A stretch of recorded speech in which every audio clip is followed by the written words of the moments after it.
dernier check-up? Non, c'est tout.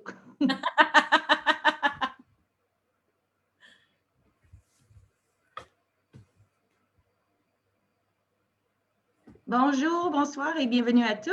Je m'appelle Chantal Genova et je fais partie de l'équipe d'Adopt for Life. Notre webinaire ce soir intitulé « Le trauma de filiation, ces parents qui souffrent sans être entendus ». On va avoir une présentation et après une discussion au sujet du trauma de filiation, du trauma secondaire, ainsi que les comportements de l'enfant et les impacts de ceux-ci sur les parents qui les adoptent. Nous laisserons du temps à la fin pour relier vos commentaires et vos questions que vous laissez dans le chat. On présente en direct sur notre page communale de Facebook. Alors, s'il vous plaît, quand vous mettez vos questions ou vos commentaires dans le chat, soyez certains de ne pas indiquer des informations que vous ne voudrez pas partager avec le public. Alors maintenant, je vais vous présenter nos invités. Premièrement, Karine Tremblay, candidate au doctorat en études familiales à l'Université de Québec à Trois-Rivières. Mère de 4 enfants, dont 2 adoptés en banque mixte par l'entremise de la Direction de la protection de la jeunesse. Elle s'intéresse principalement à l'expérience des parents adoptifs. Son mémoire portait sur l'expérience parfois traumatique des parents adoptifs d'un enfant présentant un trauma complexe. Elle a développé au fil de sa recherche de maîtrise le concept de trauma de filiation, référant à la grande souffrance vécue par les parents traumatisés de leur tentative de développer un sentiment de filiation auprès d'un enfant qui les rejette quotidiennement à cause de son passé traumatique. Elle continue ses recherches doctorales en s'intéressant à l'évolution des relations entre les membres de la famille adoptive et l'enfant adopté par la banque mixte. Lorsque celui-ci est repris en charge par la Direction de la protection de la jeunesse et placé hors de sa famille adoptive. Et ensuite, Maude Champagne, étudiante au doctorat en neurosciences à l'Université Queen's, travailleuse sociale et psychothérapeute. Elle a sa pratique privée à Center for Attachment and Trauma Therapy. Elle a complété son MSW avec une thèse sur l'expérience des parents élevant des enfants atteints du TSAF et du trauma complexe. Elle est aussi membre du comité de santé mentale d'Adopt for Life en tant que professionnelle et parent adoptif. Alors, bienvenue et je vais maintenant laisser la parole à Karine Tremblay. Merci beaucoup. Alors, bonsoir. Avant de se lancer dans le vif du sujet, je veux d'abord vous dire que je vous parle ce soir avec 2 chapeaux, donc celui d'étudiante chercheuse, mais aussi celui de mère adoptive. Donc, je ne viens pas en experte vous parler, mais plutôt comme quelqu'un qui a eu la chance de réfléchir à une question qui nous préoccupe tous et toutes, soit la relation avec nos enfants adoptés qui ont des comportements difficiles, voire violents. J'espère que ma présentation va ouvrir une discussion intéressante entre vous et moi, et Maude, et Chantal, et qu'on pourra mieux comprendre l'expérience que vivent certaines familles adoptives. Donc, on aura du temps à la fin pour cet échange-là. D'abord, au Québec, on peut adopter de 2 façons, soit les adoptions régulières ou l'adoption en banque mixte. Les enfants qui sont placés en banque mixte le sont quand les parents s'en occupent plus ou ont de trop grandes difficultés pour pouvoir le reprendre en charge. Ça représente un très petit nombre des enfants qui sont placés. Il est donc placé en famille d'accueil banque mixte jusqu'à ce qu'il soit admissible à l'adoption et que sa famille d'accueil l'adopte. Donc, c'est des enfants qui ont vécu beaucoup de choses, comme la négligence et la maltraitance de la part de leurs parents d'origine. Mais en adoption, on met souvent l'emphase sur les divers problèmes au niveau de l'attachement. Pourtant, c'est des enfants qui ont beaucoup d'autres difficultés, comme des difficultés relationnelles, de gestion des émotions, de gestion des comportements ou des difficultés d'apprentissage. Et ces difficultés vont toucher différentes sphères de fonctionnement de l'enfant. C'est pourquoi on va utiliser le concept du trauma complexe pour mieux décrire l'expérience de l'enfant. Parce que celui-ci décrit à la fois l'expérience traumatique de l'enfant avec ses parents d'origine et aussi les effets de ces traumas sur lui, sur son développement. Voici donc les 9 sphères de développement de l'enfant qui sont affectées par le trauma complexe. Les enfants en banque mixte, à cause de leur vécu d'adversité, sont plus à risque de développer un trauma complexe. Sachez que tous ne développent pas un trauma complexe. Et sachez aussi que les enfants placés en banque mixte ne sont pas tous comme ceux dont je vais vous parler aujourd'hui. Je vais vous présenter des situations qui sont très difficiles. C'est des enfants qui portent un bagage qui est déjà très lourd. Alors, j'ai voulu savoir qu'est-ce qu'il y en est des adultes qui les accueillent. Qu'est-ce qui arrive à des parents qui sont quotidiennement aux prises avec des comportements difficiles? Est-ce qu'ils peuvent devenir traumatisés eux-mêmes? Et si oui, comment est-ce qu'on appelle le traumatisme des parents qui s'occupent d'enfants traumatisés?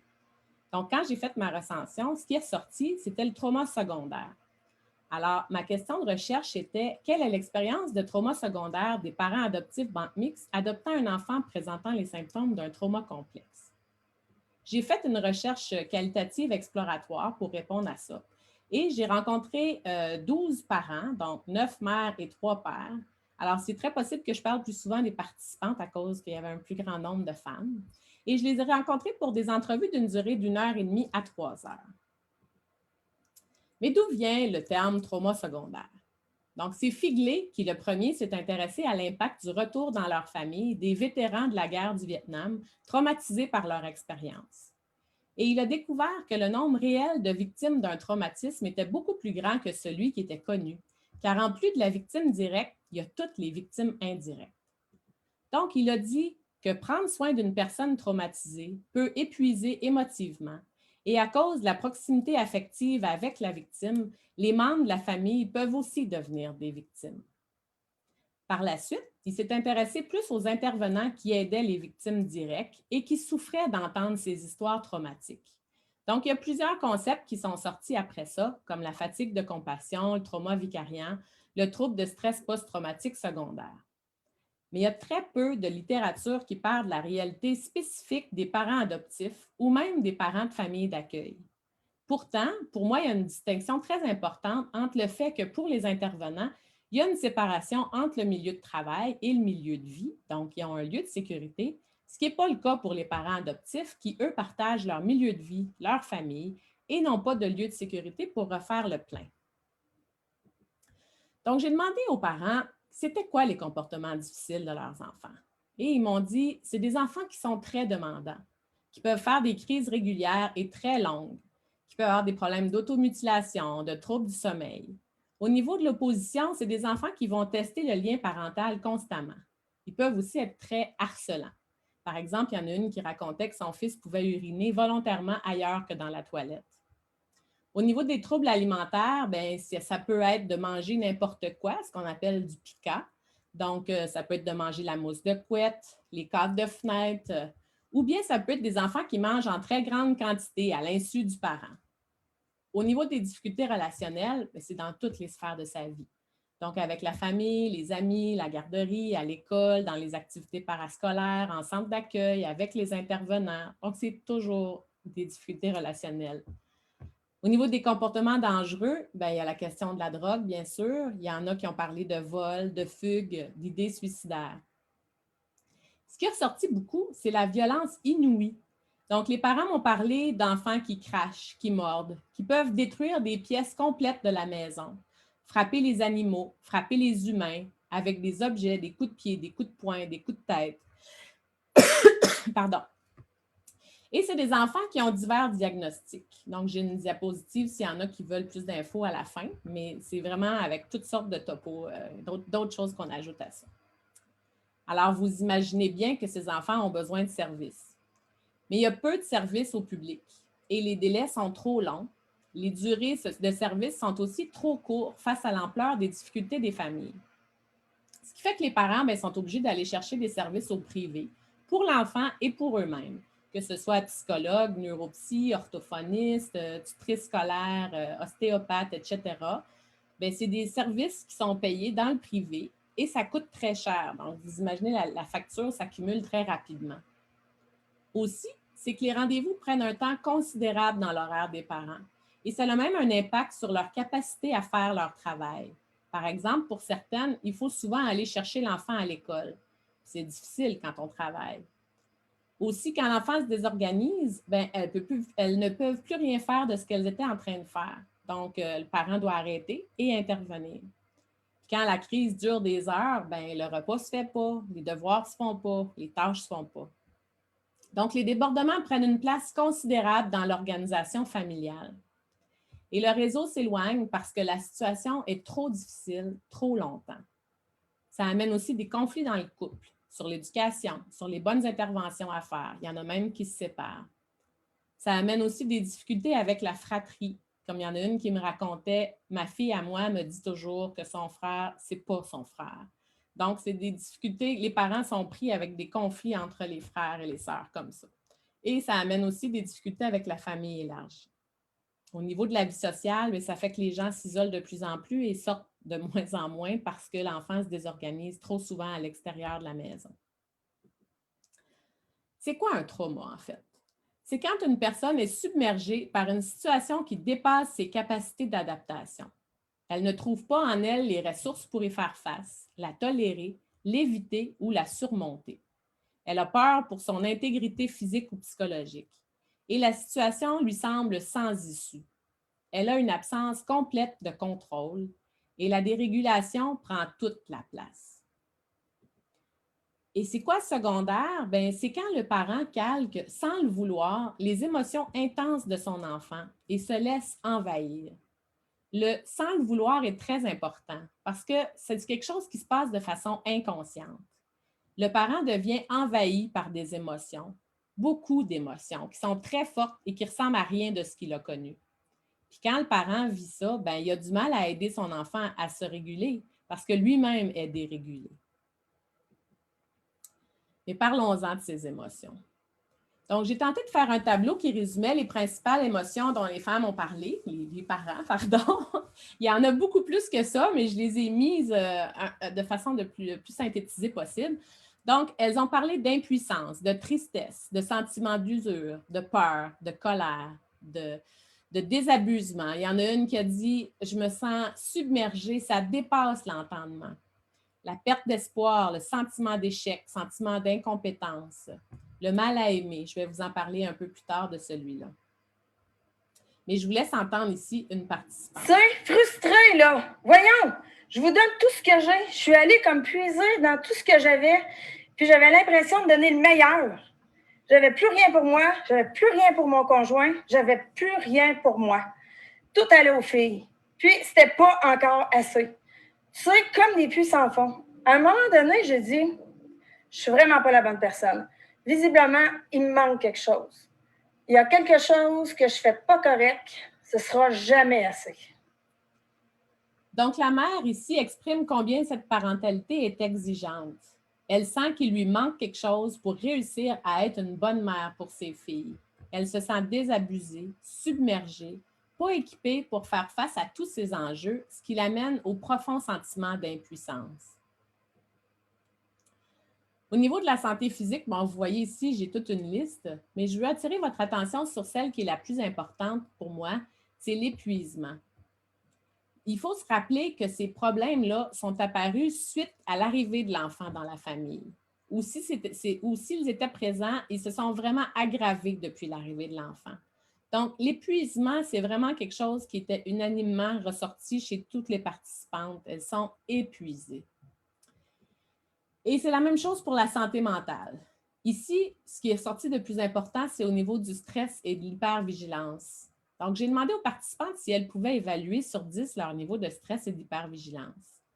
Et même si c'est des réponses qui sont subjectives, elles ont répondu que leur niveau de stress était entre 8 et 14 sur 10. Donc, on voit quand même comment c'est un niveau de stress intense. Mais un des constats importants de la recherche, c'est que les parents rapportent vivre un degré élevé de violence psychologique ou physique de la part de leur enfant, soit envers les objets, les animaux, les autres enfants, la fratrie ou les parents. La moitié des participantes rencontrées ont été dans l'obligation de placer leur enfant pour une période indéterminée à cause de la gravité de la situation. Il y en a un qui racontait comment son fils a détruit 3 fois des pièces entières de la maison. À 2 reprises, ça a été la salle de bain où là, il arrachait les tuyaux de plomberie, avec l'eau qui revole partout, les miroirs qui sont pulvérisés, les murs défoncés bord en bord. Donc, je vous laisse écouter le père qui raconte une de ces crises-là de son enfant. 2 semaines après, il est arrivé à la maison, début février 2018. Et pour une binerie, n'importe quoi, je lui ai demandé de répéter. Puis là, nouvelle crise. Il descend en bas, puis il commence. Bang, bang, d'un mur. Puis il démolit sa chambre cette fois-là. Alors le gyps, les panneaux de gyps arrachés à 4-5 endroits, des gros trous là, qui font à peu près 2-3 pieds. Son bureau, son lit démoli. Les blocs Lego, il y en avait à peu près 1000. Ils ont été distribués partout. Puis il y avait une planche dans les mains. Puis quand sa mère s'est présentée pour dire « ben ça suffit », il voulait la frapper en disant « je vais te tuer ». Donc, on voit que ce n'est pas une petite situation de violence ici. Il y en a une autre qui, à cause d'une commotion cérébrale, que le fils a causé à sa mère avec un masque quand il l'a frappé. Elle raconte justement comment elle vit cette violence-là dans le quotidien. Mais la violence physique, non. Ça dépasse ce que tu es capable d'accepter. Tu sais, tu vis quelque temps, puis tu dis « Ah, ça va passer, c'est mon enfant, c'est pas un monstre. » Puis il faut qu'on continue. Mais c'est pas une vie. Tu peux pas vivre avec un enfant violent de même tout le temps. Ça n'a pas de bon sens. Puis tu sais, si ça avait été mon conjoint, je l'aurais sacré dehors avant. J'aurais sacré dehors, ça n'aurait pas pris de temps. Puis à ton enfant, tu peux pas faire ça, tu sais. Mais c'est quand même inacceptable. Donc, on voit ici que la participante fait une nette distinction entre de la violence qu'elle aurait pu vivre de la part de son conjoint versus celle qu'elle vit de la part de son enfant. Et même si les deux sont inacceptables, elle ne peut pas considérer pareil du fait que c'est un enfant. Et c'est quoi les interventions qui leur sont suggérées? Bien, c'est d'appeler la police. Mais les parents n'ont pas envie de porter plainte et de judiciariser leur enfant. Par contre, comme les situations finissent par s'aggraver, il y en a quand même la moitié qui ont fini par appeler la police. Mais la violence a des grands impacts sur elles. Elles m'ont dit se sentir surprises de sentir en elles une si forte agressivité qui était apparue suite à l'expression incessante de la violence de leur enfant. C'est des femmes qui ne se définissent pas comme violentes, mais elles ont eu peur de le devenir à cause de l'ampleur de la violence physique et verbale dont l'enfant fait preuve envers elles et à laquelle elles auraient pu riposter. Elles ont le sentiment de ne plus se reconnaître, de voir le monstre en elles. D'un autre côté, il y en a qui se sentent très vulnérables quand l'enfant devient violent et ne savent pas comment réagir. Mais ces comportements violents-là sont porteurs de stigmates pour les parents. Les participantes ont partagé s'être senties tenues responsables des comportements violents et vues comme des mauvais parents.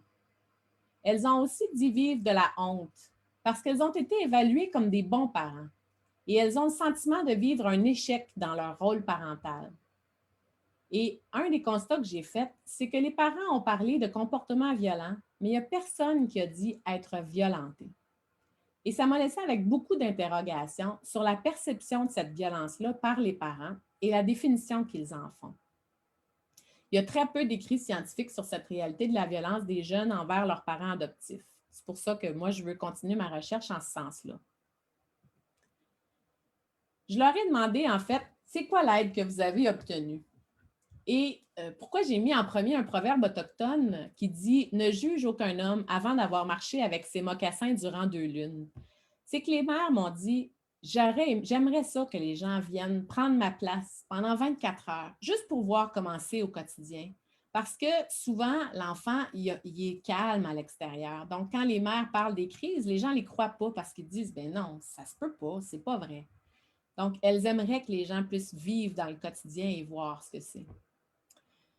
Elles ont frappé à d'innombrables portes et ont eu souvent le sentiment d'en connaître plus que l'intervenant, surtout des intervenantes qui étaient sans enfants. Elles ont aussi été face à des intervenants qui sont à bout de ressources et qui s'accrochent à des interventions inefficaces ou qui vont référer à un autre intervenant qui réfère à un autre, ce que moi j'appelle l'intervention ping-pong. Donc, finalement, le parent, il ne se dépose jamais, il est toujours en train de recommencer à raconter son histoire à un nouvel intervenant qui, peut-être cette fois-là, va pouvoir lui donner un aide supplémentaire. Mais il ne faut pas oublier que quand l'intervenant se sent impuissant, ça augmente la détresse du parent. Les parents ont dit se battre pour les services, devoir se battre pour les services, devoir justifier leurs besoins d'aide. Parce que, comme j'ai dit tantôt, l'enfant parfois est tranquille à l'extérieur. C'est comme si, en fait, il y avait un enfant qui a un handicap invisible. Elles ne se sentent pas crues, pardon, et non crues quand elles racontent les crises de l'enfant. Et elles ont le sentiment qu'avec un diagnostic, là, elles vont être crues. Elles ne se sentent pas prises au sérieux et pourtant, ce sont elles les expertes de leur enfant. Elles ont dit devoir faire face au regard désapprobateur à cause des comportements hors normes de l'enfant. Il y a toujours quelqu'un pour critiquer leur méthode éducative ou leurs interventions, quelqu'un qui sait mieux qu'elles ce qu'il faudrait qu'elles fassent avec leur enfant. Les participantes ont toutes dit s'être senties jugées par les intervenants, par leur famille, par leurs amis, et tenues responsables, comme si elles avaient échoué dans leur rôle. Elles se sentent vues comme le mauvais parent. Par exemple, le père dont l'enfant tantôt garoche des blocs Lego partout, quand les policiers sont arrivés à cette crise-là, bien, ils lui ont demandé au père, mais qu'est-ce que vous avez fait pour qu'il soit en rogne comme ça? Donc, c'est de la faute du père que l'enfant se désorganise encore. Et malheureusement, à cause de tout ça, les participantes ont plutôt eu l'impression de ne pas pouvoir vraiment exprimer leurs difficultés, leurs émotions, car elles ne sont pas entendues. Les intervenants qu'elles ont le plus appréciés faisaient preuve d'empathie. C'est pourquoi j'ai dit que la qualité la plus importante pour que l'aide apporte un réel soutien est l'empathie, authentique, profonde, et la capacité d'accepter de supporter l'autre quand il se sent inadéquat, impuissant, coupable de ne pas être à la hauteur et profondément souffrant. C'est donc important d'être un intervenant empathique pour que le parent puisse vraiment se dire sans crainte, pour qu'il puisse faire ce que j'appelle un backwash. Donc, vous savez, sur la piscine, la position de backwash, on fait un drainage, une vidange de la piscine. C'est un peu la même chose. Donc, on laisse sortir le méchant, vider son sac sans crainte du jugement de la part de l'intervenant et loin de l'enfant, pour que le parent puisse avoir un lieu de sécurité pour lui-même. Et de la même façon que le parent doit apprendre à devenir le contenant de l'enfant pour l'aider à se réguler, l'intervenant doit devenir le contenant du parent. Il est donc tuteur de résilience. Être empathique rend l'intervenant plus à risque de développer un trauma secondaire. Donc, il y a toujours des deux côtés à une situation. Et les grosses charges de travail peuvent aussi diminuer la capacité d'empathie des intervenants. Aussi, le fait de ne pas bien connaître les enjeux qui sont liés à l'adoption augmente les risques de trauma secondaire, autant pour l'intervenant que pour le parent. Mais c'est quoi l'aide que les mères auraient souhaité avoir? Elles auraient souhaité avoir des ressources compétentes sur l'attachement, le trauma complexe, l'adoption, la santé mentale infantile, car le manque de services spécialisés existants augmente le risque de trauma secondaire. Tenir compte de l'histoire de vie de l'enfant et de son adoption, parce que ce n'est pas parce qu'il est adopté que son traumatisme s'efface. Donc, l'enfant, il va traîner ce bagage-là dans sa nouvelle famille et il faut en tenir compte. Elles auraient voulu avoir des services tout au long de l'enfance et de l'adolescence jusqu'à la majorité, dont le répit. Il y en a une qui me dit, il faut oser prendre du répit dès le début, c'est très important. Tenir compte des enjeux spécifiques de la réalité familiale, de l'enfant ou des parents et du traumatisme qu'ils vivent. Parce qu'il ne faut pas oublier que les parents sont aussi traumatisés. Et donc, c'est plus difficile pour eux de mettre en application des plans d'intervention. Et ce n'est pas par manque de volonté. Ils sont traumatisés eux-mêmes. Donc, ici, je veux dire aux parents, soyez doux avec vous-même. Et je veux dire aux intervenants, n'oubliez pas que vous avez devant vous des personnes qui sont traumatisées. Elles ont besoin d'empathie. Les mères ont aussi parlé qu'elles auraient souhaité qu'on leur offre des services d'emblée pour éviter l'isolement. Donc, dès le début, soit un système de parrainage-marrainage, par exemple, ou des groupes de pairs, mais pas pour gratter le bobo, des groupes pour qu'on puisse avancer. Donc, les participantes, oui, ont rapporté vivre un trauma secondaire. Elles ont des problèmes de santé physique, mentale et affective qui sont apparus suite à l'arrivée de l'enfant dans leur famille et liés à ce quotidien-là avec cette personne traumatisée-là. Mais il lui est apparu au cours de l'analyse que le trauma secondaire à lui seul n'explique pas toute l'expérience particulière du parent adoptif. Parce qu'au-delà du discours, après chaque entrevue, je demeurais avec dans les mains une souffrance offerte par chaque participante. Une souffrance dans leur désir profond de vouloir être le parent de leur enfant adoptif et dans l'incapacité qu'elles avaient de faire sens de cette souffrance difficile. Une souffrance profonde qui appartient aux parents et non à l'enfant comme dans le trauma secondaire. L'autre chose aussi, c'est la violence. Une violence qui a un impact majeur sur leur vie personnelle et familiale et sur leur capacité d'être le parent de l'enfant. Mais ce qui m'a surpris le plus, c'est que malgré tout, toutes se sentent le parent de l'enfant, mais vivent quotidiennement des émotions qui sont tellement difficiles qu'elles ébranlent leur sentiment de filiation. Pagé définit ça comme les représentations internes du parent. Comment il se perçoit, il s'identifie, comment il se définit comme le parent de son enfant. Donc, le lien de filiation s'en trouve atteint. Il s'établit dans la souffrance, dans la violence et demeure fragile. C'est pourquoi j'ai développé un nouveau concept pour représenter ce que les participantes exprimaient et j'ai appelé ça le trauma de filiation. Pour vous l'expliquer rapidement, c'est un peu comme une danse entre un parent et un enfant qui aurait sur son dos un sac de 50 livres. Et là, ils veulent danser ensemble parce que l'enfant arrive, ils sont contents. Donc, ils essayent de danser.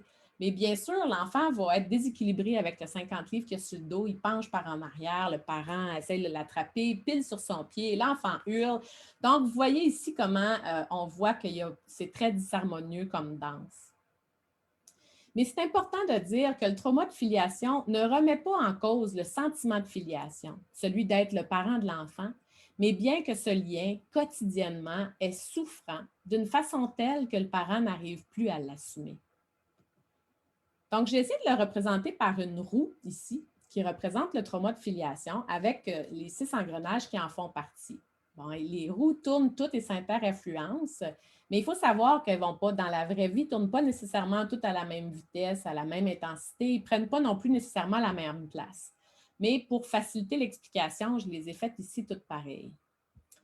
Donc, au départ, on a le sentiment de filiation qui est mis à mal, hein, le fait de se sentir le parent de cet enfant-là.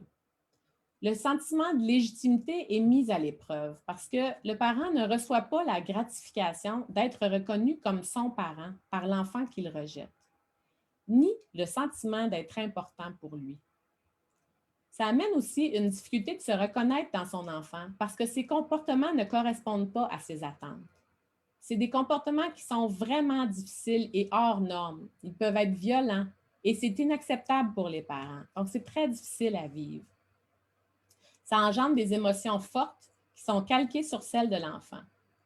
Et si le parent ne se reconnaît plus lui-même, comment est-ce qu'il pourrait se reconnaître dans son enfant? Donc, vous voyez qu'au niveau du sentiment de filiation, on voit tout de suite là, comment c'est des grands enjeux qui sont ici. Au niveau du deuil, bien sûr, il y a le deuil de l'enfant rêvé. L'enfant avec un handicap invisible, un handicap affectif, relationnel. Mais il y a aussi le deuil du parent qu'elles ont rêvé d'être. C'est pas comme ça qu'elle s'était imaginée être comme parent. Il y a le deuil de la famille rêvée et l'avenir rêvé. Au niveau des problèmes de santé physique, mentale et affective, j'en ai parlé, des impacts financiers sur le temps, le travail, le couple, la famille, le réseau aussi. Au niveau du sentiment d'être jugé et tenu responsable de la situation, les participantes ont dit « on se sent jugé partout, à l'école, par les intervenants, la famille, par l'enfant lui-même. Tous lui reflètent qu'il est un mauvais parent. » Et au niveau de la légitimité sociale, les parents ont dit être évalués sous toute leur couture et reconnus comme des bons parents. Et malgré ça, ça ne fonctionne pas. Donc, ils ont le sentiment de vivre un grand échec. Et elles se sentent tenues responsables, mais pourtant, elles sont aussi traumatisées. C'est Hughes et Bailey les premiers qui ont parlé du block care. En fait, pour eux, ils disent que l'enfant qui a été blessé va développer ce qu'ils ont appelé le block trust. Donc, il a du mal à faire confiance et à s'engager dans une relation avec son nouveau parent. Pourtant, le sentiment de filiation se développe dans la réciprocité. Donc, une absence de réciprocité va entraîner chez le parent ce qu'ils ont appelé le block care.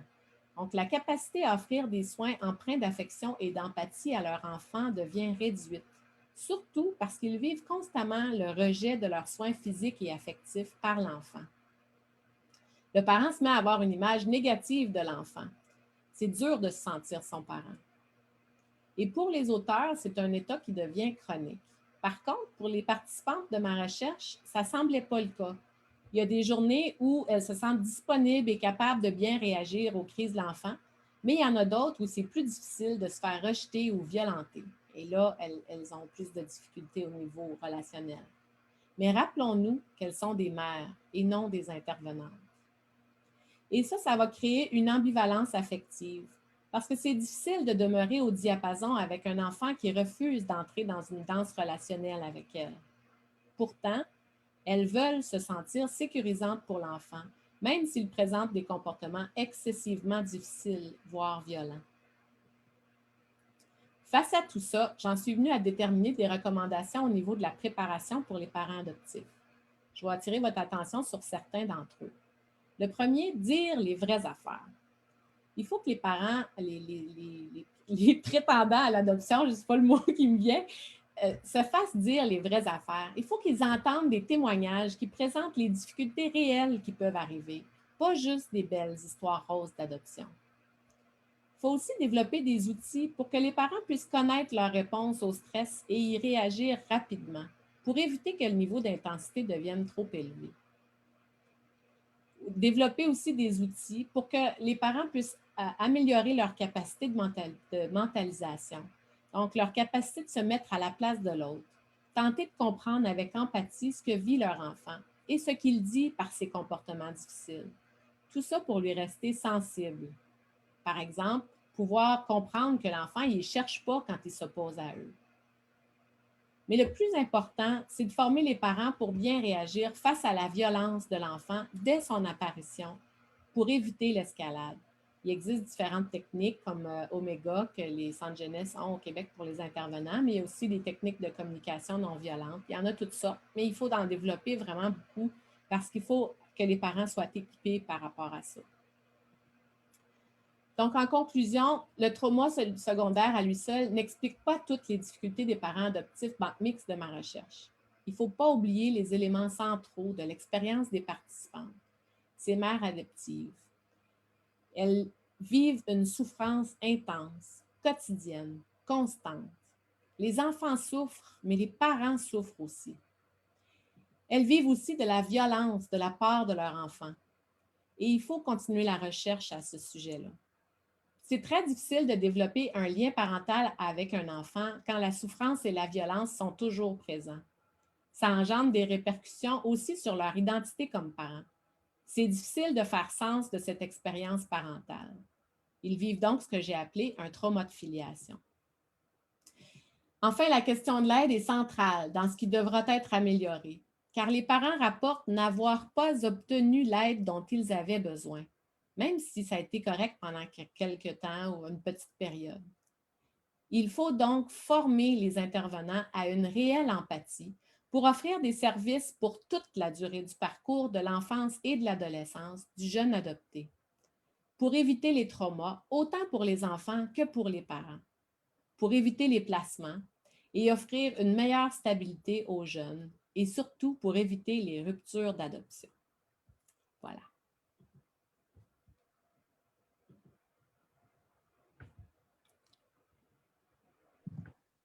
Alors, merci Karine.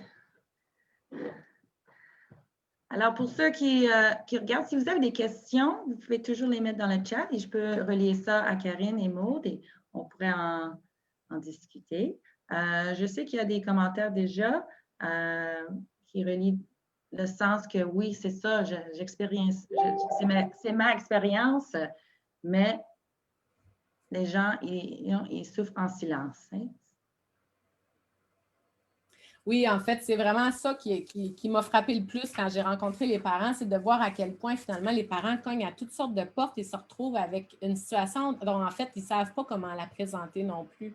C'est difficile pour un parent de prendre conscience qu'il vit de la violence de la part de son enfant, premièrement, parce qu'on sait les enfants peuvent être explosifs, faire des crises, mais de là à se dire je suis violentée par mon enfant, il y a une marge qui est difficile à franchir à ce niveau-là. Donc, ça a été vraiment assez impressionnant de voir toutes les formes que cette violence-là pouvait prendre dans le quotidien de ces parents-là. Mais elle était toujours omniprésente. Est-ce que je peux apporter quelques commentaires, Chantal, ou tu voudrais Absolument, Maud. des questions comme arrête-moi? Surprise, oui et non, Karine, parce que dans la recherche que j'ai faite pour ma maîtrise, mes recommandations sont très similaires. Donc, moi, c'est trauma complexe et trouble du spectre de l'alcoolisation fétale, mais ces personnes-là aussi vivaient beaucoup de violence. Puis je parle aussi de l'importance du répit. Je parle aussi de l'importance d'avoir des services qui comprennent les défis de l'adoption et qui sont capables d'entendre ces histoires-là. Mm-hmm. L'aspect de la préparation, je trouve que c'est pas si évident. Parce que même moi, des fois, j'en fais de la préparation à l'adoption et on ne sait jamais comment ça va se passer. Exactement. Moi, des personnes, moi-même, les adoptions, je n'ai pas vécu ça. J'ai adopté des enfants qui sont plus vieux, qui se sont bien adaptés. Puis je ne pense pas que c'est parce que je fais les choses d'une façon très spéciale. Tu sais, je veux dire, je vois des gens qui sont très bien équipés, très bien préparés, et l'enfant est tellement traumatisé. Je m'excuse, c'est mon nouveau chien. C'est très difficile et des fois, ça se passe très bien. Donc, je pense que les cours, il y a beaucoup de cours de préparation aussi en Ontario. Oui, plus qu'au Québec, là. On ne sait pas, il faut avoir un juste milieu. Je trouve que ce n'est pas évident. Non, puis c'est pas juste ça, c'est qu'aussi, il faut tenir compte du fait que les parents, quand souvent ils s'engagent dans un processus d'adoption, ils veulent devenir parents, ils ne s'attendent pas à avoir à devenir intervenants. Donc, c'est quelque chose qui est déjà très surprenant en partant quand tu te fais dire, bien là, il faut que tu interviennes de telle façon avec ton enfant. Comme parent, on ne s'attend pas à avoir à vivre une réalité comme ça.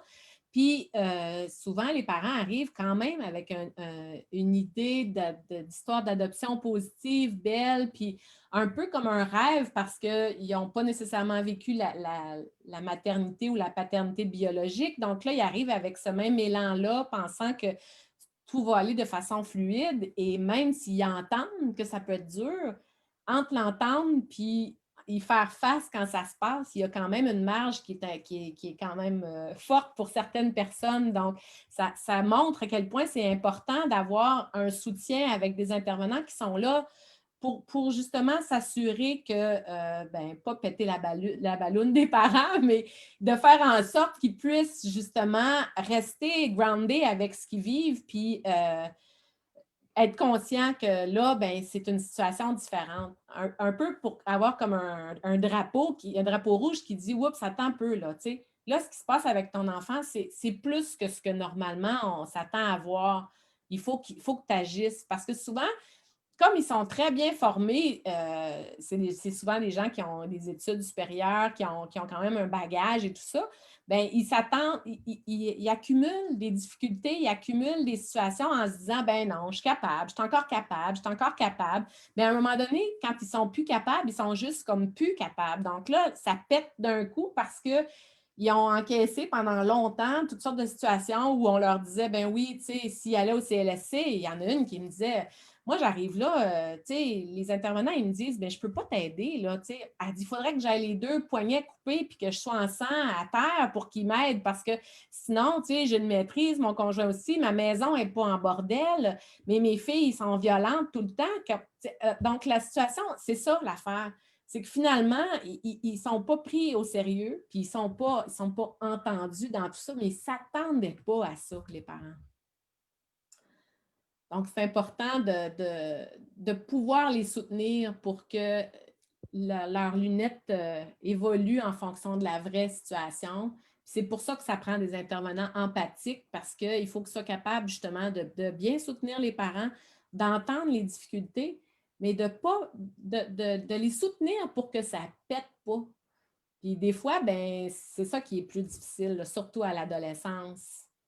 Donc, ils vont plus se faire dire, ben, il faudrait que tu penses au placement, il faudrait que tu vois peut-être que c'est ça l'option. Mais c'est comme si entre les situations difficiles et le placement, il n'y a comme rien entre les deux, là. En tout cas, c'est ça que je vais aller explorer pour mon doctorat. Il y a quelques commentaires, je vais lire si ça ne te dérange pas. On dit que oui, c'est important la préparation, mais parfois, il y a une différence entre ce qu'on sait et ce qu'on vit. Bon, exactement. Et il y a quelqu'un d'autre qui dit oui, la préparation, mais aussi la préparation pour les intervenants. Et parce que des fois, ils ne sont pas connectés avec que vivent les parents.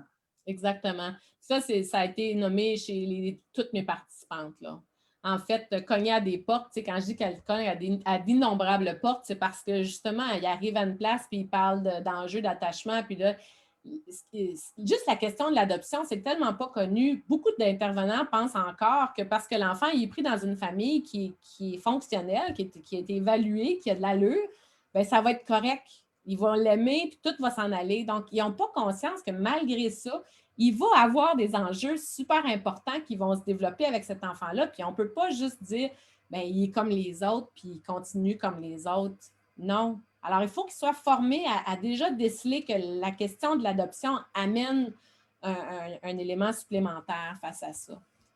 Puis tous les enjeux spécifiques comme le trauma complexe, l'attachement, tout ce que tu as dit au niveau du trouble du spectre de l'alcoolisation fétale, même chose. C'est des enfants qui ont vécu des traumas qui sont quand même importants. Puis si on ne sait pas c'est quoi, si on n'est pas capable, bien là, les enfants, souvent, ils vont juste se faire dire qu'ils ont un TDAH, par exemple. Mais des fois, c'est bien d'autres choses que ça, là. Mais les intervenants ne savent pas, donc ils vont répondre avec ce qu'ils connaissent. Là. C'est aussi, je pense, une des problématiques, en tout cas ici qu'on a, je ne vais peut-être pas parler pour tout l'Ontario, mais en tout cas à Ottawa ici, comme on est quand même plusieurs intervenants qui sont formés en adoption, en trauma, en trouble du spectre de l'alcoolisation fétale, mais on n'a pas de solution magique. Fait que, même des fois, avec tout notre bagage, tu sais, comme moi, je peux dire, la littérature, je la connais, là, mais il n'y a pas de solution, OK, où est-ce que c'est comme on fait ça et l'enfant ne sera plus violent. Fait que oui, tu sais, j'aime l'idée, l'aspect d'empathie, puis vraiment, quand aussi on étudie toutes les formes de psychothérapie, ce qu'il y a en commun dans toutes les formes de psychothérapie pour que ça fonctionne, c'est l'aspect d'empathie.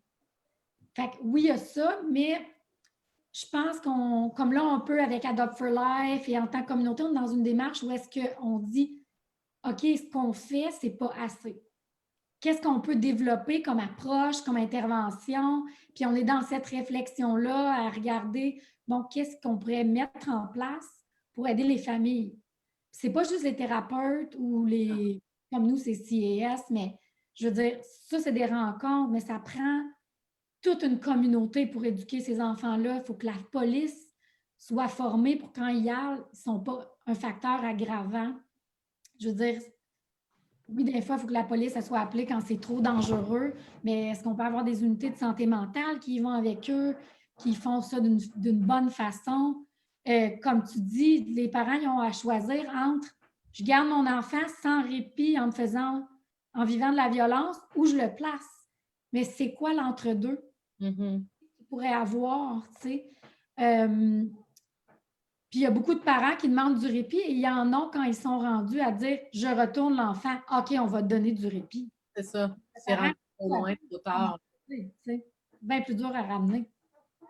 Fait qu'il y a des gros trous, sans juste, oui, il y a les intervenants à éduquer, la communauté aussi et les gens autour. Le réseau informel aussi, je pense, a besoin d'être éduqué.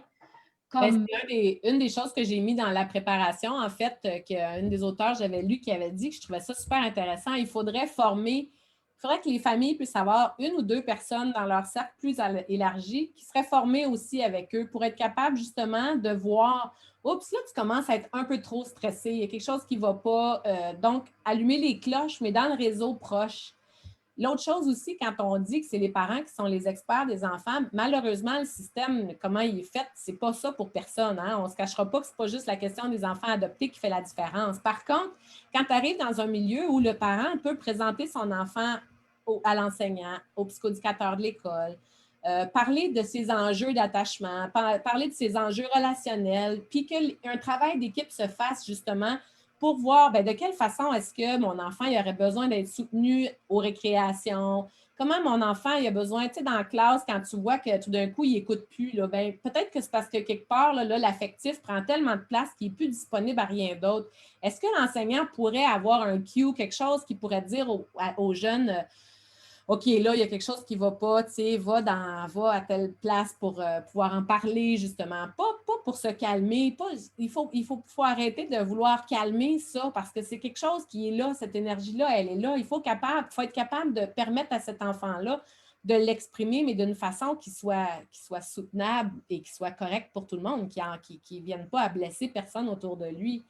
Mais l'autre chose aussi que je trouve qui est important, c'est qu'on oublie souvent, quand on en vient à avoir des enfants qui ont des comportements qui sont si difficiles, c'est qu'on finit par stigmatiser l'enfant lui-même en disant que c'est lui qui est le porteur du problème. Donc, c'est lui qui est violent, c'est lui qui vit tout ça. On ne se cachera pas qu'il y a des difficultés de régulation. Là, on ne dira pas que c'est des enfants qui n'ont pas de ces difficultés-là en partant. Par contre, bien, les parents aussi, ça engendre des enjeux chez eux. De se faire violenter constamment, je le disais dans mon exposé, les mères sentent monter en elles une frustration, une colère qu'elles ne savaient même pas qui était présente. Quand elles disent sentir le monstre en elles, c'est comme si ils accumulent toute cette colère-là de l'enfant qu'ils n'ont jamais connue dans leur vie. Mais là, eux-mêmes, là, ils ne sont plus capables de s'autoréguler face à ça. Et la façon qu'ils gèrent ça, ça engendre beaucoup de problèmes de santé physique et mentale, autant pour les parents.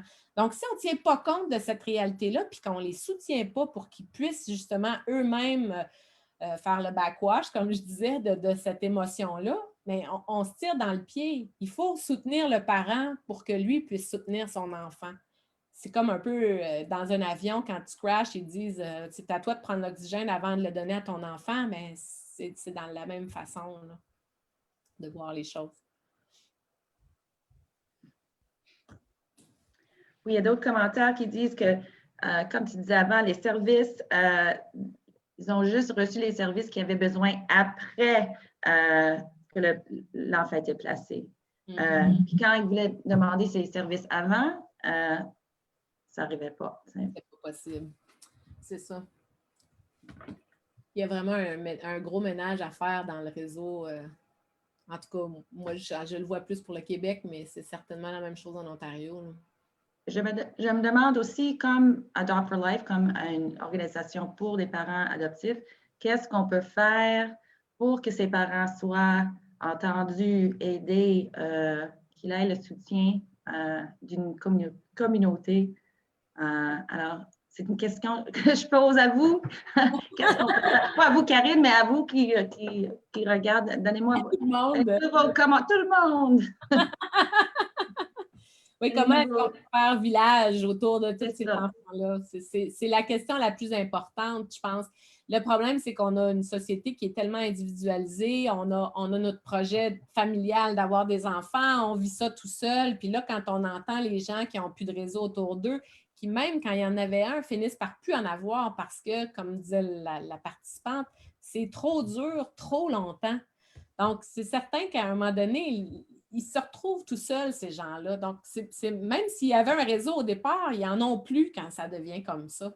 Donc, il faut trouver une façon de soutenir les parents, des groupes de parents qui vivent la même réalité. Ça, je trouve ça super de ce que vous faites par rapport à ça au niveau d'Adopt for Life, parce que de parler avec d'autres parents qui comprennent ce que tu vis, déjà là, tu n'as pas l'air d'un monstre de dire que ton enfant pète des coches qui peuvent durer 3 heures dans ta journée. Tu dis ça à des parents à l'école, ils ne comprennent pas de quoi tu parles. Pour eux autres, ça n'existe pas, ça. Si son enfant fait le bacon pendant 3 minutes au centre d'achat parce qu'il n'a pas acheté sa barre Mars, c'est pas toute la même affaire. Là. Donc, c'est une crise qui dure 3 heures où tu ne peux plus rien faire d'autre que gérer l'enfant qui est complètement désorganisé. Si tu ne l'as pas vu, tu ne sais pas ce que ça peut vouloir dire. Donc, il faut avoir des gens autour il faut vraiment trouver des façons de faire communauté. C'est pas simple. Non. C'est une très bonne question que tu poses là. J'ai pas de solution miracle, malheureusement.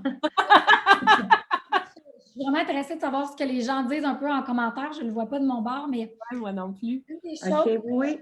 Laurie Cabral, qui fait partie d'Adopt for Life, est en charge aussi du Child to Parent Violence and Aggression. Une des choses qu'elle dit toujours, c'est que cette violence-là va grandir plus en secret. Donc, c'est vraiment d'avoir des gens autour qui peuvent venir si la violence commence, des voisins, des amis proches, quelqu'un que tu peux appeler. Et c'est un peu comme la dénoncer, si on veut, mais sans, comme tu disais, Karine, stigmatiser l'enfant. On ne dit pas l'enfant, il est violent, il est ci et ça. Il y a un épisode de violence. On nomme la violence comme étant externe. C'est ça. Ben, c'est un peu ce que je vous parlais l'autre fois de Gordon Neufeld qui disait ça, de faire comme une autre personne de cette frustration-là, donc d'amener l'enfant à voir que la frustration a encore une fois pris le dessus sur ta situation, ce qui dépersonnalise aussi. Tu sais, c'est pas l'enfant qui est frustré ou colérique, qui est méchant parce qu'il se fâche, mais là, il y a encore quelque chose qu'il n'a pas été capable de gérer, mais c'est pas parce qu'il n'est pas fin, là. La frustration a pris toute la place encore. L'autre chose qu'il disait que je trouvais qui était super intéressante, c'est d'amener l'enfant justement à être capable de vivre avec l'émotion de cette frustration-là qui est là, mais en même temps de l'amour que tu ressens par rapport à ton parent ou par rapport à ta soeur ou ton frère que tu frappes finalement, mais d'amener l'enfant à vivre avec ces émotions mélangées-là pour permettre que justement il descende à un niveau plus profond puis qu'il aille toucher en fait la peine qui est là. Parce que c'est souvent des enfants qui ont à peu près juste une émotion, hein? Donc, ils sont contents, ils crient, ils pètent une coche, ils sont tristes, ils pètent une coche, ils sont fâchés, ils pètent une coche. Donc, souvent, c'est des amener à expérimenter d'autres émotions pour pouvoir nommer que là, en fait, il n'est pas fâché, il n'est pas frustré. En fait, il est triste là, parce que son parent il est parti travailler à Montréal pour 3 jours, puis il ne le verra pas ou...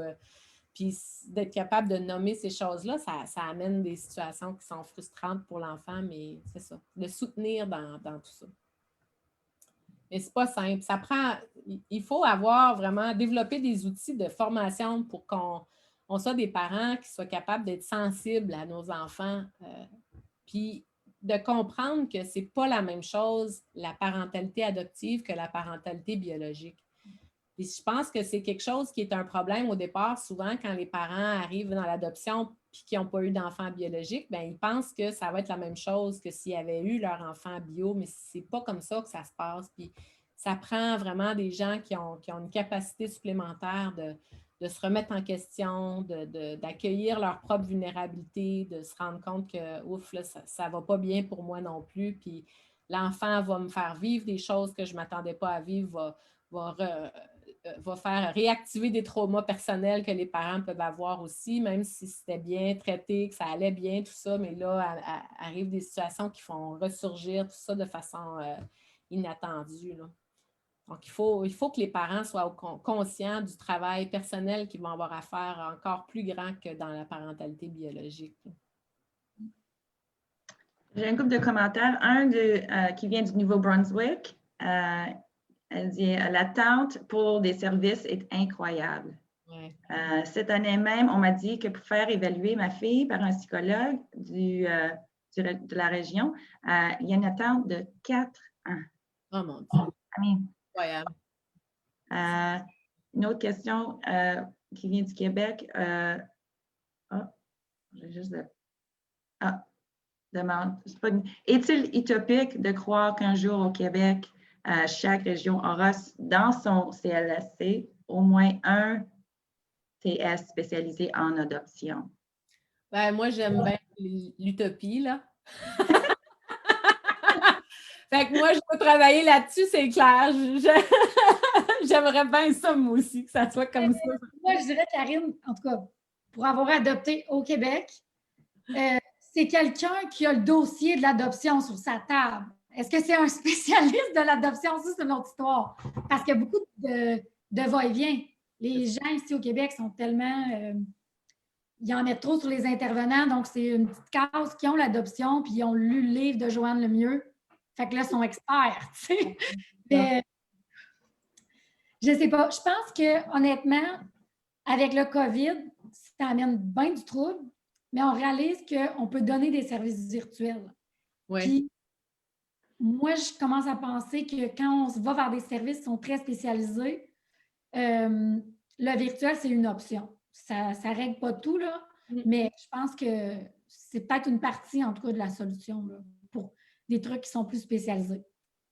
Hier, je parlais avec d'autres chercheuses, puis c'est ça qu'on se disait quelque part. Il y a la première ligne pour toutes les familles. Il y a, mettons, la DPJ qui est comme la deuxième ligne, mais moi, je disais ça prendrait comme la porte de Poudlard, là, la porte 9,5 là, pour les enfants qui sont adoptés, qui ont des enjeux particuliers, qui sont ni en première ligne, ni en deuxième ligne, mais ils ont une porte pour un monde spécial pour eux autres. C'est un peu ça l'image qu'on donnait, mais en fait, c'est vrai, c'est ça que ça prendrait. Il faut avoir un suivi qui est là, puis avec des gens qui connaissent cette réalité-là.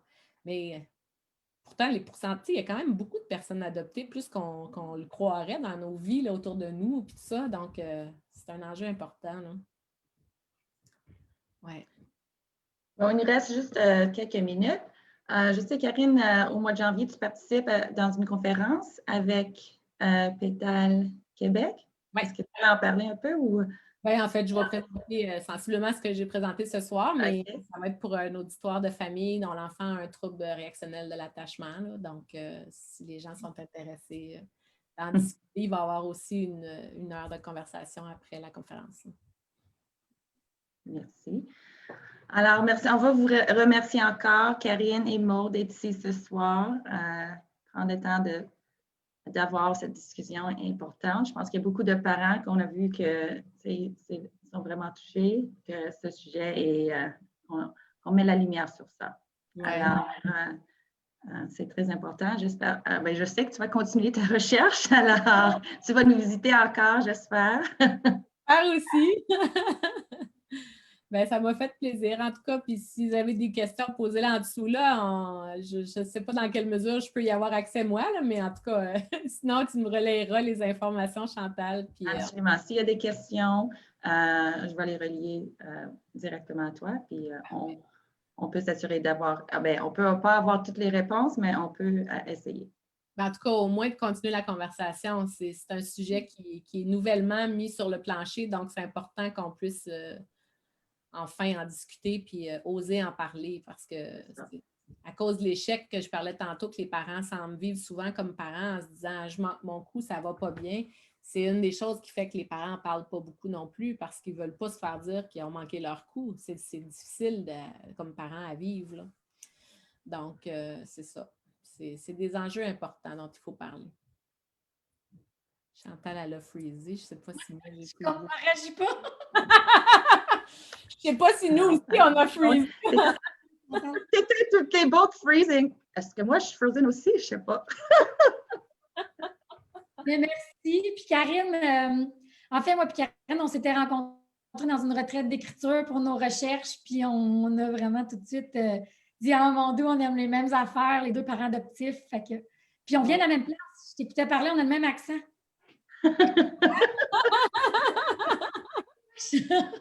Mais non, mais merci Karine, c'est super intéressant. Oui, puis, merci. Je pense merci qu'on va beaucoup. Ben, ça me fait plaisir, en tout cas. Bonne fin de soirée à tout le monde. Puis bonne fin de soirée. Merci. Une prochaine peut-être. Oui. Bye bye. Bye.